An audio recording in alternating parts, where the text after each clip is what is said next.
Кыргызстандын президенти Садыр Жапаровдун Москвага болгон иш сапары аяктап, бүгүн 17 майда Абу-Даби шаарына, Бириккен Араб Эмираттарына багыт алды. Бул тууралуу Кыргыз Республикасынын президентинин басма сөз кызматынан билдиришти. Маалыматка ылайык, Жапаров Бириккен Араб Эмираттарынын президенти Шейх Халифа бин Заид Аль Нахаяндын каза болгондугуна байланыштуу аза күтүү иш-чараларына катышат. Белгилей кетсек, Садыр Жапаров 16 майда Москвада өткөн Жамааттык коопсуздук келишими уюмуна мүчө мамлекеттердин башчыларынын жыйынына катышты. Жамааттык коопсуздук жөнүндө келишимдин 30 жылдыгына жана ЖККнун 20 жылдыгына арналган ЖККнун мааракелик жыйынына Россиянын президенти Владимир Путин, Армениянын премьер-министри Никол Пашинян, Беларустун президенти Александр Лукашенко, Казакстандын президенти Касым-Жомарт Токаев жана Тажикстандын президенти Эмомали Рахмон катышты. ЖККга мүчө мамлекеттердин лидерлери бир катар биргелешкен документтерге кол коюшту. Жалал Абадтын Чаткал районундагы мектептин шыбуунун урашында окуучулар жабыркаган эмес. Бул тууралуу кабар агенттигине Саламаттык сактоо министрлигинин басма сөз кызматынан билдиришти. Маалыматка ылайык, Терек суу айылында нөшөрлөгөн жаандан улам класстын шыбуунан суу тамчылай баштаган. Класстын мугалими окуучуларды коопсуз жайга чыгарганга жетишкен. Окуядан эч ким жабыркаган эмес. 14 бала жана мугалим мектеп маршруткасы менен Алабукадагы жалпы медициналык практика борборуна жөнөп кетишти. Балдардын эч кимиси денесинен жаракат алган жок, бирок чочуп калышкан. Мындан сырткары мугалимдин кан басымы көтөрүлүп кеткен деп айтылат маалыматта. Эскерте кетсек, Чаткал районунда жайгашкан номер 18 Чымканаев атындагы орто мектебинин окуу кабинетинин шыбы урап түшкөн. Кыргыз Республикасынын министрлер кабинетинин төрагасынын орун басары Эдил Байсалов ден соолук үчүн салык салуу потенциалын жогорулатуу боюнча семинарга катышты. Бул тууралуу министрлер кабинетинин басма сөз кызматы билдирет. Семинардын жүрүшүндө Кыргызстанда өлүмдүн негизги себептери болуп жугуштуу эмес, оорулардын катарына кирген жүрөктүн ишемиялык оорусу, инсульт, цирроз жана өпкө оорулары экендиги айтылды. Бүткүл дүйнөлүк саламаттык сактоо уюмунун маалыматында бул дар, тамеки чегүү, спирт ичимдиктерин жана тузду колдонуу, кыймылсыздык, ашыкча салмак жана семирүү, туура эмес тамактануу менен шартталган. Министрлер кабинетинин төрагасынын орун басары Эдил Байсалов Кыргызстанда алкоголдук ичимдиктер менен тамекилердин баасы эң төмөн экенин белгиледи. Бир бөтөлкө арак, бир бөтөлкө Кока-Коладан арзан болушу мүмкүн эмес. Бул калктын саламаттыгынын начарлашына гана алып келбестен, экономиканын өнүгүшүнө олуттуу тоскоол болуп жатат деп баса белгилеген Эдил Байсалов. Бул маселеге болгон кызыгуу өз убагында жана мамлекеттик социалдык саясатка жооп берип жатканын кошумчалады. Өз кезинде дүйнөлүк саламаттык сактоо уюмунун Кыргызстандагы өкүлү Назира Артыкова жугуштуу эмес оорулардын жайылышын алдын алуу чараларынын комплексинин экономикалык пайдасы узак мөөнөттүү келечекте аларды ишке ашырууга кеткен чыгымдардан бир нече эсе жогору. Бүткүл дүйнөлүк саламаттык сактоо уюмунун болжолдоолору боюнча алкоголдук ичимдиктер менен тамеки буюмдарынын баасынын 15%га өсүшү аларды керектөөнүн көлөмүн 22%га кыскартып, кошумча $52 миллиард акциздик салыктын түшүүсүн шарттайт. Ошондуктан адамдын ден соолугунун кызыкчылыгында салык салуу жугуштуу эмес ооруларды азайтуунун эффективдүү чарасы гана эмес, экономикалык жактан да үнөмдүү боло алат. Белгилей кетсек, семинар 2 күн бою өтүп, анын жыйынтыгында ден соолук үчүн салык салуу тармагындагы потенциалды жогорулатуу боюнча теориялык жана практикалык сунуштар иштелип чыккан. Кыргызстандын 200 жараны Германияда иштегенге мүмкүнчүлүк алышат. Бул тууралуу Эмгек, социалдык камсыздоо жана миграция министрлигинин басма сөз кызматы билдирди. Маалыматка ылайык, бул тууралуу кечээ 16 майда Кыргыз Республикасынын Эмгек, социалдык камсыздоо жана миграция министри Кудайберген Базарбаев министрлик менен Германияда ишке орноштурууга мүмкүнчүлүк берген Edu Визо программасынын ортосундагы кызматташтык жөнүндө келишимге кол коюу учурунда билдирди. Келишимге Эмгек, социалдык камсыздоо жана миграция министрлигинин алдындагы чет өлкөдөгү жарандарды ишке орноштуруу борборунун директору Кубандык Акматбеков менен программанын жетекчиси Свобода Тарстендин ортосунда кол коюлду. Келишимдин алкагында Кыргызстандын жарандарына медайымдык иш адистиги боюнча Германияда андан ары ишке орноштуруу менен Кыргыз Республикасынын программа менен аккредиттелген окуу жайларында окуудан өтүүгө мүмкүнчүлүк берилет. 11-класстын бүтүрүүчүлөрү, ошондой эле 35 жашка чейинки бардык каалоочулар бул программага катышуу үчүн кайрылып, маектешүүдөн өтө алышат. Жыйынтыгында тандоодон өткөн талапкерлер Германияда жумушка орношо алышат.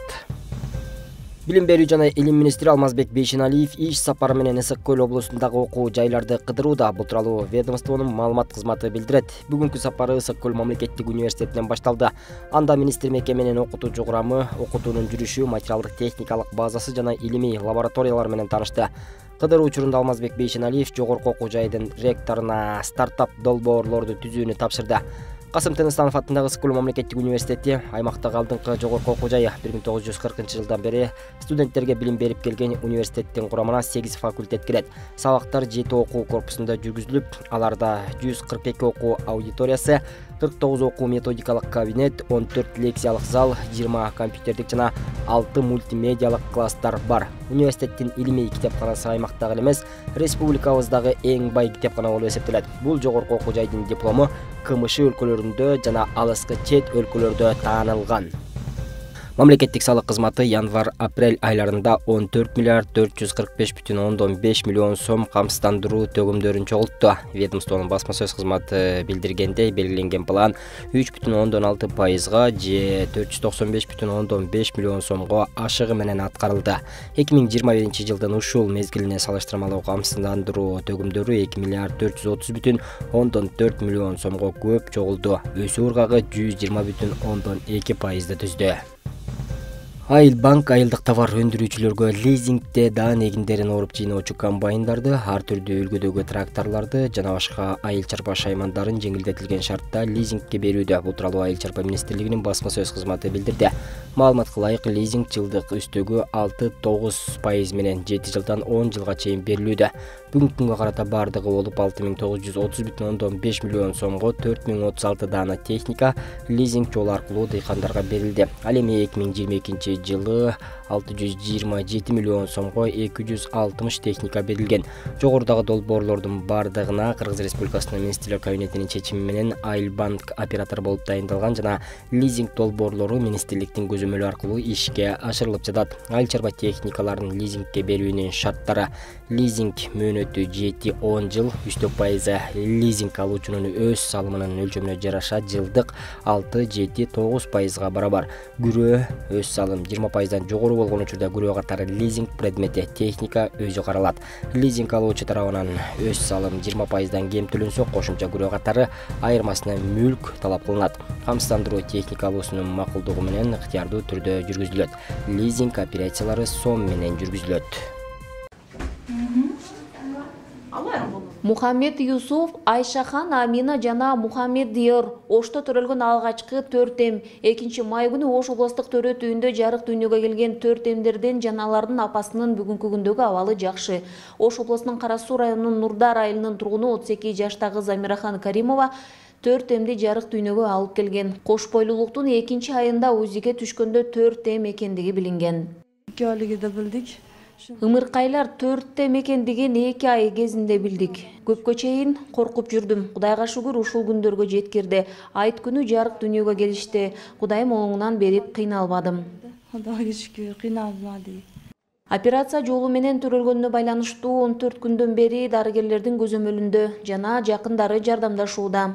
Эми 2 жашар болгончо мен өзүм карайм, Кудай кааласа. Кичинекейлер 2 жашар болгонго чейин өзүм каралашамго. Үйдөгүлөр менен биргеликте чоңойтобуз эми. Анан ушул төрөт үйүнө жетелеп келебиз. Ушул жерде төрөлгөнсүңөр деп.